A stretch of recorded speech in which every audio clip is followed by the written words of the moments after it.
Good morning, everyone. Buenos dias. We're so glad that you are joining us. We're out in Black Mountain. It's a beautiful spring day, and we're enjoying being community. You can see we have lots of our children here today. Our niñas and niños here helping us, which is awesome. We love the fact that families and children come together to help each other. This is what's so beautiful. Hola, Monica. We see you, Nos vemos. So glad to be out here in Black Mountain, 10 Luckadoo Lane, sharing food today. So if you're in need of food and you want to come out and to this market, this is one of our free markets here in the community neighborhood distributions that we've been going now for 2 years here in Black Mountain with this wonderful family that we've been friends with for 5 years now, which is incredible. And lots of friends coming to help. These are our community leaders out here in the Black Mountain area. We have lots of delicious food today. We have lots of fresh food. You can see grapefruits and oranges and melons and mangoes. Really healthy food. We have some meats and masa and rice and beans and all sorts of goodies for you. So come on out today. I'm really grateful for all these women. We have so many strong women, and it's Women's History Month, but they're making history right now. We know that we've been in a global health crisis for a long time, and in addition to that, in a food crisis, many people struggle with food security. Just making sure they have food enough on their tables for their family. And so this is a wonderful way for neighbors to come out and share. We have really healthy fish and fruits and a way to put really good food on the table. So I'm really grateful for all these women who are lifting up the world, as they say, and are out here today making a difference here in our community. So very grateful for them. Again, our children, and we're getting ready to have some times for children now that it's warm, and we can really be lifting them up and spending some time with them outdoors and getting some really good healthy recreation and exercise and fun and games with families. So that's really wonderful. I'm grateful to our men too who show up and are helping today here in Black Mountain. I want to lift them up and just give gratitude for everybody coming out to make this possible, which is so very powerful. Again, one of the things that we know is that it's hard to find food. Access is an issue. We just had somebody that had called that doesn't have a car, so we know that it's harder to get sometimes to places where food is being shared. And so in the pandemic, we came right here in the middle of the neighborhood. And then I love this, I just caught this moment, Pancho's teaching our youngsters about photography. One of the things that's really important is making sure that the next generation shares with our children and really gives them opportunities to be a part. And so as he gets older, he'll be able to put his hands on that camera and be able to begin sharing pictures with the community and being a part and showing leadership in that way. Gracias, Marta. Marta's our host today here at 10 Luckadoo Lane. So if you're in need of food, please join us here, and you're very welcome to come. It's really close to Highway 70 here in Black Mountain, so we invite you to come out. Marta's son Manuel has been often our community photographer. We are able to share a camera with him that he's used and really enjoyed learning the skills of photography, and so we're really grateful for him. Who's often here. He's in school this morning, but is often here, and throughout the pandemic was supporting in that way, and now often comes to quinces and to birthday parties and all sorts of wonderful gatherings in the community, and offering his skills and gifts to the community. love this youngster who was helping us sort oranges this morning, Naranja, and was so sweet working alongside them. And I love that we're teaching children from the time they're little this wonderful value of community and what it means to be neighbors here in our community. So speaking of, you'll be seeing a lot more opportunities to share and give back, and to do what I call is the art of neighboring, whether it is coming and doing a free farmers market like this one, or whether it's helping us with our community cleanups. We've been doing a lot of those with our friends on the streets, and we're going to start holding larger ones for our community members to participate, and just make our community beautiful. Lots of opportunities to do things with and for our youth, and more opportunities to make sure that all of the people in our community have access to home, especially through our Beloved Village project, which is getting ready to sort of take off as we begin the building phase up and coming later this spring. And so we're going to invite you out to be a part of that. You'll see a lot more opportunities to join us in doing advocacy work, to join us and participating in creating community events and things that we have so missed during the pandemic. So if you are a person that wants to do advocacy, we want to invite you to be contacting our city council right now on several issues. There's an issue coming up about governing boards, and a lot of our volunteer boards that have been a part of the city for a long time. They're looking at restructuring and really moving a lot of the volunteers that have been serving in our communities off of those governing boards. So we want to invite you to be a part of reaching out to them and saying we need to hear community voices, we need to center community leadership. There's another really important call to action that we've been lifting up around a track at Memorial Stadium, and specifically supporting our East End neighbors who've called for that for many, many, many years, which was left out of the plan that was put forward for funding. And so we invite you to reach out to city council people and to tell them that we join in supporting that, healthy opportunities in our communities, which is so very important. So we want to invite you to lift that up. And of course, we have been dealing with the struggle of our friends on the streets to find space. It's been a real painful couple of weeks as we've watched people really afraid and not knowing where to go because there's nowhere to go.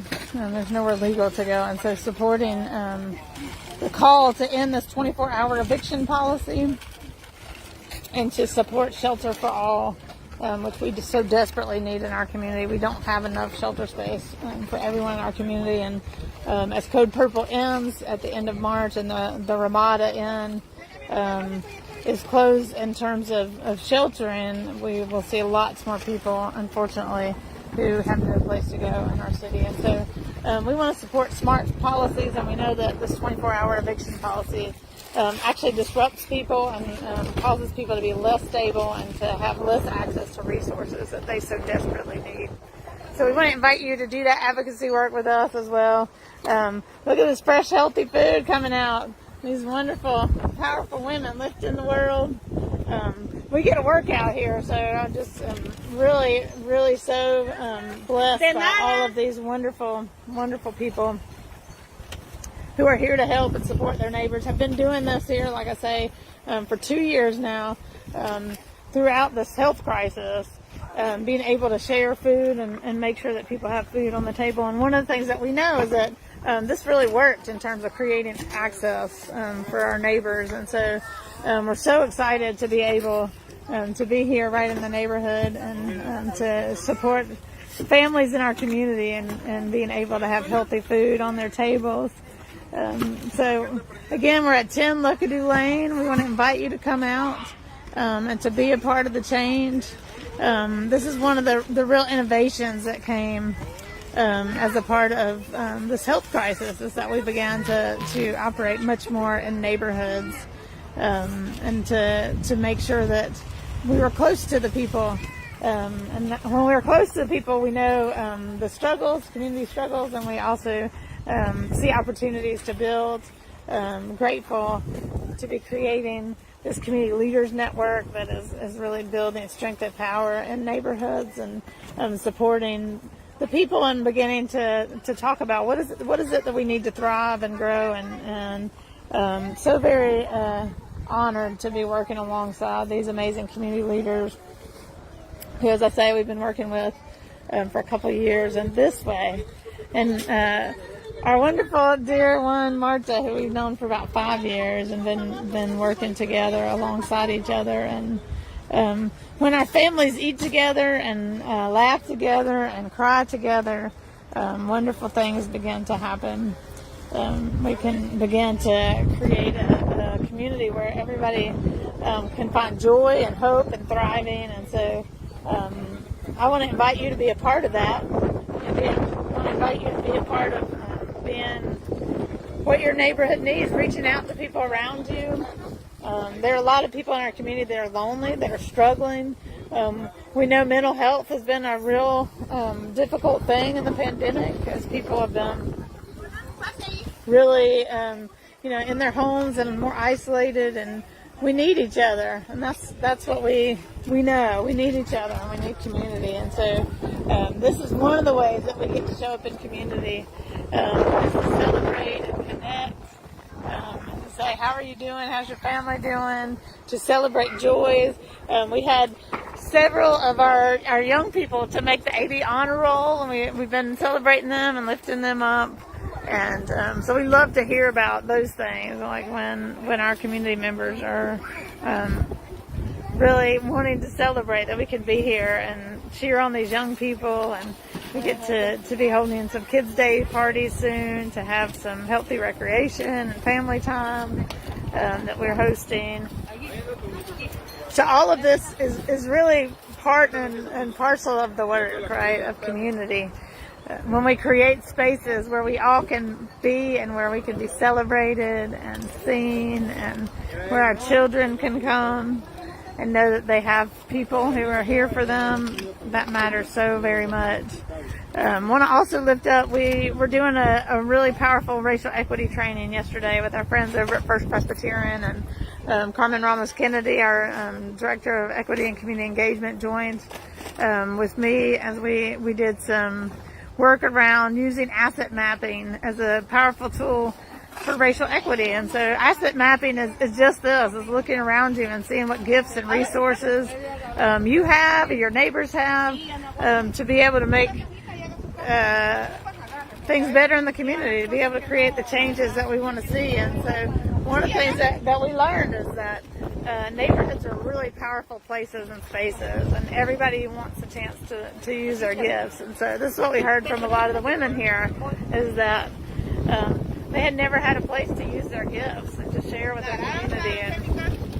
And so this is one of the ways that we can do that, is to create these markets in the neighborhood where we share fresh, healthy food, and where neighbors can come together and to use their skills and gifts to change their community for the better. And it's just that simple.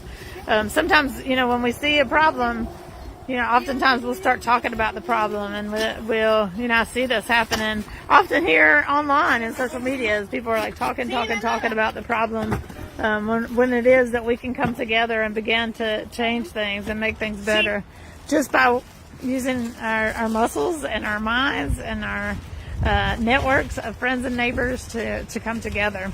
So this is what's happening. This is the power of sharing. This is the art of neighboring. We have folks beginning to come and show up to share this healthy, fresh food. And so this is direct to people, and that's what we love. And we love taking things into neighborhoods and getting it out directly to people. So this truck was full to the brim this morning, and by this afternoon will be completely empty, and all this fresh, healthy food will be in the homes of our neighbors and on the tables of families, where they can sit and talk over a meal and enjoy each other and build that strength that families need, that often comes by sitting at table. And so if we can take stress off the minds of mothers and fathers and families when we can allow them to sit at table and just enjoy each other and eat food that's healthy, that nourishes their bodies. That's a really powerful thing. So we're really very grateful for all of you out there who are giving us this opportunity. Again, we're at 10 Luckadoo Lane in Black Mountain, and we invite you out to come and share in this amazing market and come meet some of your neighbors here in Black Mountain. And we also remind you, if you want to continue to support the circle that is Beloved Asheville, you can join our monthly sustainer group. Small donations can go a long way when you join those with your neighbors. So you can hop on our website at belovedasheville.com and join our sustainer circle, and just go to our donate page. Or you can go to Venmo and share a gift that supports this work. All of that goes right here to bringing food access directly to the community here in our truck Esperanza, which means hope. And to supplying this really fresh, healthy food to neighbors. So again, be the change that you want to see. Join the people around you and say, how do we solve problems together? How do we make things better by working together right in our neighborhoods, ground up, to create the community that we long for. So we invite you to do that. Big salute to our community leaders, to all the essential workers out there who have done the heavy lifting in the pandemic, to all those that long for change. One more advocacy thing I want to lift up is at the state level. We've been working for driver's licenses for all. We know in a couple other states that's proven to be an incredible help to the state, and brings in more tax revenues to support roads and infrastructure, and also allows these really amazing leaders to go out and support our schools, to go take food to elders, to make sure that they can get to doctor's appointments with their family, to get to work in a lot of those essential jobs. And so we ask that you reach out to our state legislators. We thank State Senator Julie Mayfield, who's helped to support that in North Carolina after a conversation with a lot of these leaders. And so we invite you to send letters and emails and give phone calls, especially to our state legislative delegation and other leaders, and say that essential workers need essential tools, and that is the driver's license. So we make sure that everybody in our community can get where they need to go and can keep the community going in beautiful ways. So again, thank you to these wonderful community leaders who have joined us today. Thanks to you. Again, we're at 10 Luckadoo Lane in Black Mountain, and we'll see you later today. We'll be making some other deliveries, and we hope to see you out in our beautiful neighborhood. Take care.